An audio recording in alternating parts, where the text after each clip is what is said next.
فاسألوا أهل الذكر إن كنتم لا تعلمون.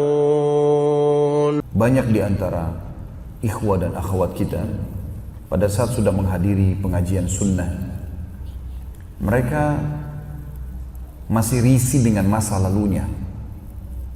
Banyak sekali orang dari musisi yang taubat, banyak sekali orang dari pengedar narkoba, banyak sekali dari orang pezina yang mereka taubat karena ikut pengajian-pengajian sunnah bifadlillah.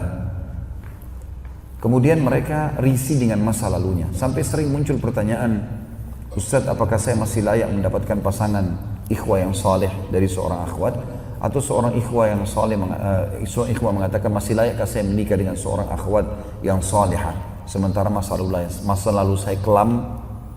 Maka jawabannya dalam Islam sederhana.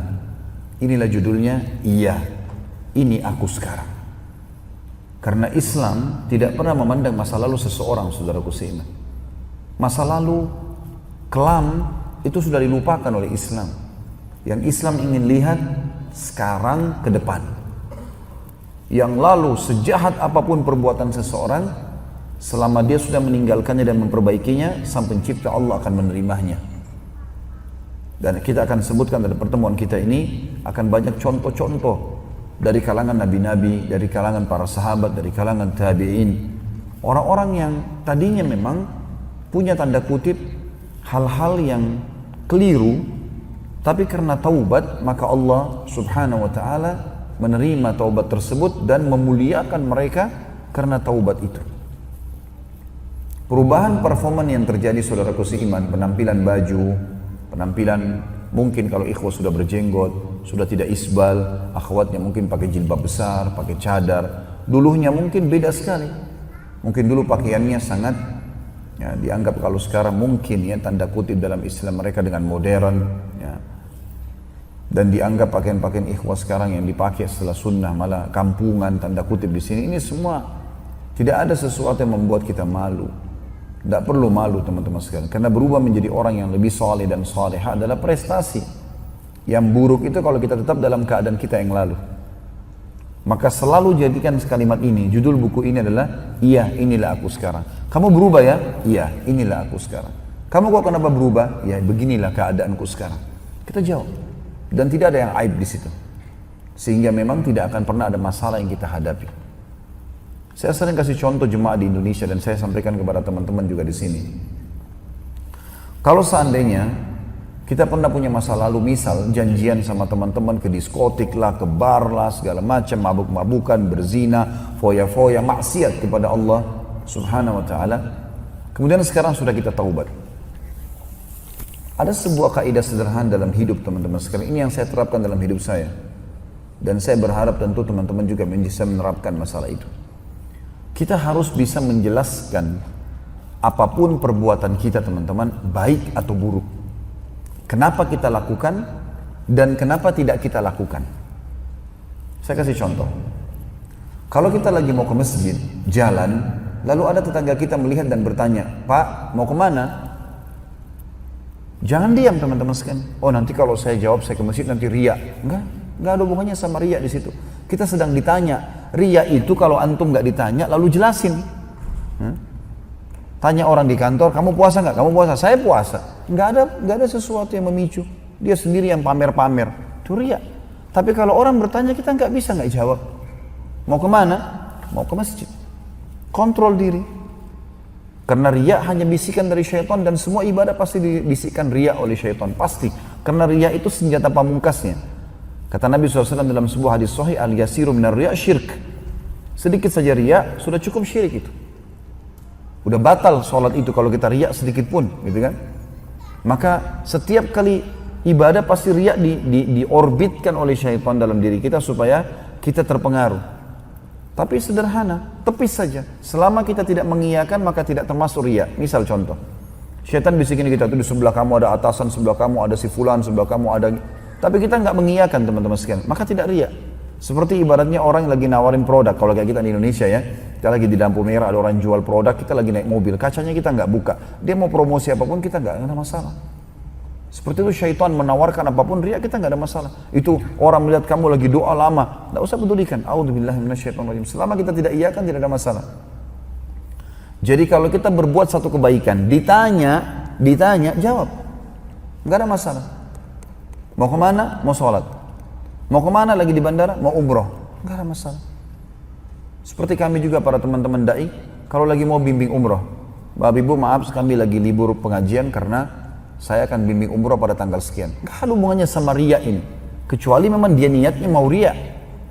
Tapi perlu menjelaskan, perbuatan yang kita lakukan baik, kenapa kita lakukan? Kalau ditanya, jawab teman-teman sekalian. Sama juga perbuatan baik, kalau kita tidak lakukan dan ditanya, jawab. Contoh, antum lagi musafir, kayak di Indonesia, saya di sini tidak tahu tentunya. Kalau kayak di Indonesia kita lagi musafir, misalnya dari Jakarta menuju ke mana ya, menuju ke Surabaya misalnya lewat darat, contoh saja ya. Kemudian di tengah jalan, di tol Cikampek misalnya, lagi Jumat, sholat Jumat. Kita masuk masjid mau sholat jamak duhur asar. Jumat gugur bagi musafir, tapi boleh dia ikut. Misal kita masuk masjid, Jumat sudah bubar. Niatnya memang musafir, kita mau jamak duhur asar. Begitu masuk masjid ada yang tanya, Pak kok nggak sholat Jumat? Perbuatan baik tidak kita lakukan, ditanya. Tadi kan yang pertama perbuatan baik, mau ke masjid, mau kemana kita jawab, kita lakukan. Ditanya kenapa? Ini perbuatan baik tidak kita lakukan, ditanya kenapa? Kenapa nggak Jumat Pak? Jawab, karena saya musafir, saya akan jamak duhur asar, gitu kan? Ini poin pertama. Jadi perbuatan baik teman-teman, kenapa kita lakukan? Kalau ditanya jelaskan. Perbuatan baik tidak kita lakukan, ditanya jawab. Sama halnya juga perbuatan buruk. Perbuatan salah atau buruk kalau pernah kita lakukan dan ditanya alasannya, jawab. Misal kita lagi jalan pecahin gelas. Orang tanya kenapa pecahin gelas? Oh karena ini. Kenapa terlambat masuk kantor? Karena ini. Apa adanya? Jujur. Jawab, jelaskan. Jangan dirahasiakan. Apa-apa, jelasin apa adanya. Makanya di dalam pepatah bahasa sudah katakan fi sarahatin raha. Di setiap keterus-terangan itu ada ketenangan jiwa. Karena clear pada saat itu kan. Jadi perbuatan buruk kalau kita ditanya, kita terlambat masuk kerja, kita pernah melakukan satu kesalahan, iya memang saya lakukan. Saya salah, saya minta maaf, apa konsekuensinya? Selesai. Sama juga perbuatan buruk kalau tidak dilakukan, jelaskan. Ini yang terakhir ini yang saya mau jadi beratkan sebenarnya sesuai dengan tema kita. Misal gini, teman-teman biasa ditelepon sama kelompoknya, grupnya lah, apalah timnya atau apa saja namanya, gengnya, untuk ke diskotik, untuk ke bar. Kita sekarang sudah taubat. Lalu ditelepon. Banyak orang begitu ditelepon dia lihat, waduh teman saya telepon nih mau dia ke diskotik lagi, nggak usah jawab deh. Akhirnya sampai mati 1 kali, 2 kali, 3 kali. Oh alhamdulillah sudah berhenti gak telepon lagi. Keliru ini teman-teman sekalian. Kelirunya kenapa? Karena besok dia akan telepon lagi. Kita nggak jawab kan? Kalau kita sekarang sudah berubah, jangan malu teman-teman sekalian. Perbuatan buruk tidak kita lakukan, jelaskan. Angkat teleponnya. Ayo kita ketemu di diskotik ini ya. Oh maaf, saya sekarang sudah ikut pengajian. Saya tahu itu nggak boleh. Jelaskan. Oh kamu sekarang berubah, kamu so alim. Nggak apa-apa. Iya, memang begini aku sekarang. Udah berubah, nggak apa-apa. Gitu kan? Saya jamin dengan izin Allah besok nggak bakal telepon sama dia. Karena dia sudah tahu. Atau kalau perlu kita mengatakan, saya undang kamu ke pengajian saya ya. Alamatnya di sini. Nggak bakal telepon lagi besok tuh. Benar nggak ini yang saya sampaikan? Hah? Puasa-puasa begini bisa nangkap materi nggak ini? Hah? Jelas ya? Karena ini kaidah hidup ini. Ini bukan cuma sekedar informasi biasa teman-teman. Terapkan dalam hidup, kita akan senang hidupnya. Akan aman. Akan merasa nyaman sekali. Jadi sekali lagi perbuatan baik kita kerjakan kalau ditanya jelaskan. Perbuatan baik tidak kita kerjakan, jelaskan kalau ditanya. Perbuatan buruk kita kerjakan, akui. Dan ambil konsekuensinya, jelaskan. Perbuatan buruk tidak kita kerjakan, jelaskan. Butuh penjelasan. Apalagi kalau sudah dilemparkan pertanyaan. Dan jangan pernah malu teman-teman untuk mengatakan iya, ini aku sekarang kalau sudah berubah. Ini kebaikan, untuk kebaikan tentunya ya. Fas'alu